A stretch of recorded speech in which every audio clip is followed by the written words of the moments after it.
عرفان صاحب یہ بتائیے، سورہ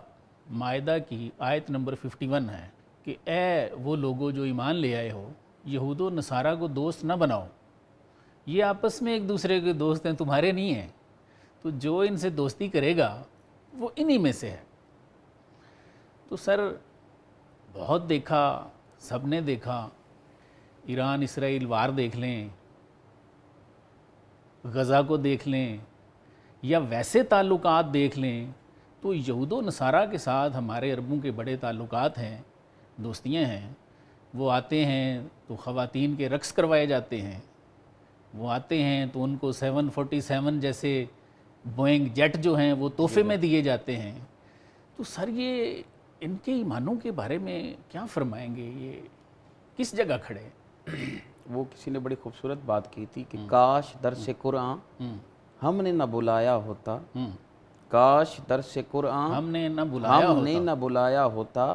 یہ زمانہ نہ زمانے نے دکھایا ہوتا۔ اللہ اکبر، بالکل ایسے۔ جس طرح آپ نے کہا سورہ مائدہ کی یا ایھا الذین آمنوا لا تتخذوا اليہود والنصارى اولیاء بعضهم اولیاء بعض ایسے ومن يتولهم منکم فانہ منہم ان اللہ لا یہدی القوم الظالمین۔ قرآن مجید والفرقان حمید کی میں اس پہ کیا بیان کروں کہ جب رب قرآن میں فرما رہا ہے، فیصلہ دے دیا، نسختی کے اندر موجود ہے صحیح، کہ اللہ رب العالمین نے اپنے کلام کے اندر قرآن مجید میں فرمایا ہے کہ اے ایمان والو، کبھی بھی یہود و نصارہ تمہارے دوست نہیں ہو سکتے، بالکل ایسے، چاہے وہ جٹ دیں، چاہے وہ جتنی مرضی قربانیاں دیں، لیکن وہ کبھی بھی تم لوگوں کے دوست نہیں ہو سکتے ہیں۔ چاپلوسیاں کریں، جو مرضی کریں، ان کے لیے جتنا ہو سکتا ہے۔ اب جب بھی اگر کوئی ملک ہو، کوئی حکومت ہو، جب بھی وہ یہود و نصارہ کو اپنا دوست رکھے گی، اس کا نقصان اٹھائیں۔ بالکل ایسے ہی۔ آپ اگر ہسٹری اٹھا کر دیکھیں گے نا، جب بھی اگر مسلم ممالک کے حکمرانوں نے اپنا جو ہے وہ دوست رقیب جو ہے وہ یہود و نصارہ کو بنایا، آنے والے وقت میں اس نے اسی ہی ملک پر حملہ کیا۔ بالکل ایسے، اس کو سب سے پہلے ہے وہ عراق کو دیکھ لیں، جی، جناب صدام کو دیکھ لیں، ایسے ہی، کتنی قربت تھی، کتنی محبت تھی، کیا سلسلہ تھا۔ بلکہ میں ایک حدیث مبارکہ بھی پڑھ رہا تھا کہ حضور علیہ الصلوۃ والسلام فرماتے ہیں، اور یہ حدیث مبارکہ جو صحیح بخاری کی حدیث ہے، جی، کہ میرے آقا علیہ الصلوۃ والسلام فرماتے کہ تم اپنوں سے پہلے لوگوں کی قدم بہ قدم پیروی کرو گے، حتیٰ کہ اگر وہ یعنی چھپکلی کی مشابہ ہوں، وہ جس طرح جانور اور سراغ میں گھسیں گے اور تم بھی ان کے پیچھے گھسو گے۔ اللہ صحابہ نے فرمایا یا رسول اللہ، ان سے مراد یہود و نصارہ ہیں؟ فرمایا ہاں بالکل۔ کہ اس سے مراد یہ کہ مطلب کہ یہ تم جو یہود و نصارہ عیسائیوں کے نکال بن جاؤ گے، یہ آقا کی کھلی نشانی آپ نے فرمائی ہے، اور ان کی رسم و رواج اور چال ڈھال پسند کرو گے، ان کو اختیار کرو گے، بلکہ ان کے مطابق ہو جاؤ گے، بالکل ان کے مطابق ہو جاؤ گے۔ اللہ اکبر۔ اب اس سے مراد یہ ہے کہ جس طرح ہسٹری کے اندر جب یہود و نصارہ کا ساتھ مسلم ممالک نے دیا، ہمیشہ انہوں نے نقصان اٹھایا ہے، صحیح،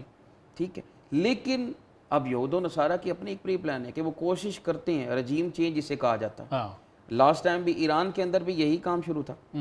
کوئی بھی ان کے خلاف جائے تو وہ ایسی اندرونی طور پر پہلے جو ہے وہ ایک ان کو کمزور کرتے ہیں، پھر اس کے بعد جو ہے وہ جب کمزور ہو جائیں، اس کے بعد جو ہے وہ اس پر حملہ آور ہو کر اپنا بندہ جو ہے وہاں پر نامینیٹ کر دیتے ہیں۔ صحیح۔ اب جب عرب میں دیکھتے ہیں تو بڑا دل دکھا، بڑا ہی دل دکھا، ٹھیک ہے، کہ یار جو کام جو ہے وہ ہم جس سے دین نے ہمیشہ منع فرمایا، تو اس دین کی طرف اب کھلا پیغام اللہ رب العالمین قرآن میں دے رہا ہے، تو وہ بربادی کے علاوہ ہاں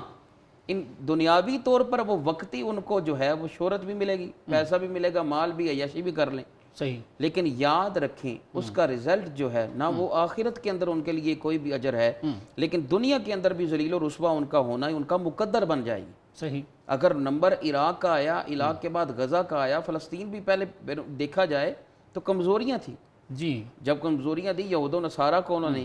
آنے دیا، اجازت دی، تو اس کے بعد کیا ہوا، وہ ان پر قابض ہوئے، انہی کی ظلم و ستم کیا گیا، چھوٹے چھوٹے بچوں کو جو ہے وہ شہید کیا گیا۔ جی، تو کبھی بھی ان کے نزدیک، اب دیکھا جائے اقوام متحدہ کیا ہے، لیکن یہود و نصارہ کی وہ لونڈی ہے، ایسے ہی ہے، کہ جب بھی دیکھیں کہ آپ غزہ کے اندر ظلم ہو، عراق کے اندر ظلم ہو، کبھی بھی انہوں نے جو ہے وہ کبھی بھی اس کی جو ہے وہ مذمت نہیں کی۔ جی،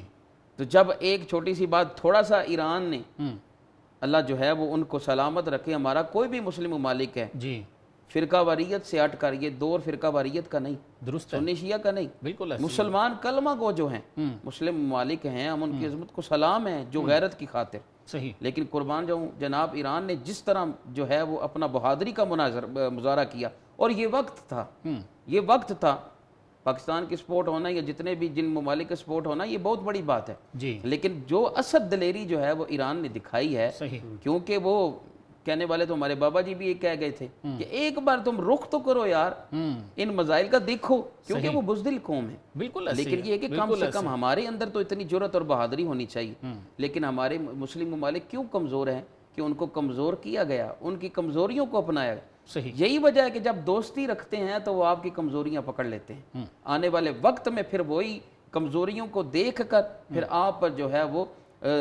وہ اسی طرح حملہ آور ہوتے ہیں اور قابض ہو جاتے ہیں۔ اسی طرح ایران نے جس طرح بہادری کا مظاہرہ کیا، اس کے بعد دیکھیں تھوڑا سا کیا، اس کے بعد جناب کہاں سے آوازیں آنا شروع ہو گئی، اقوام متحدہ سے آوازیں آ رہی ہیں، یہ ظلم ہو رہا ہے، یہ بربریت ہو رہی ہے، تو پتہ چلا کہ اقوام متحدہ ہو یا کوئی بھی ہو ادارہ، یہ جتنی مرضی جو ہے وہ ایک بنا لیں، لیکن کبھی بھی یہ اسلام کے مسلمانوں کے دوست نہیں ہو سکتے، اس کی وجہ کیونکہ دوسری رائے موجود ہی نہیں ہے، بالکل ٹھیک، کیونکہ قرآن جب فرما دے یا ایھا الذین آمنوا لا تتخذوا الیہود والنصارى، کہ یہ کبھی بھی تمہارے دوست نہیں ہو سکتے۔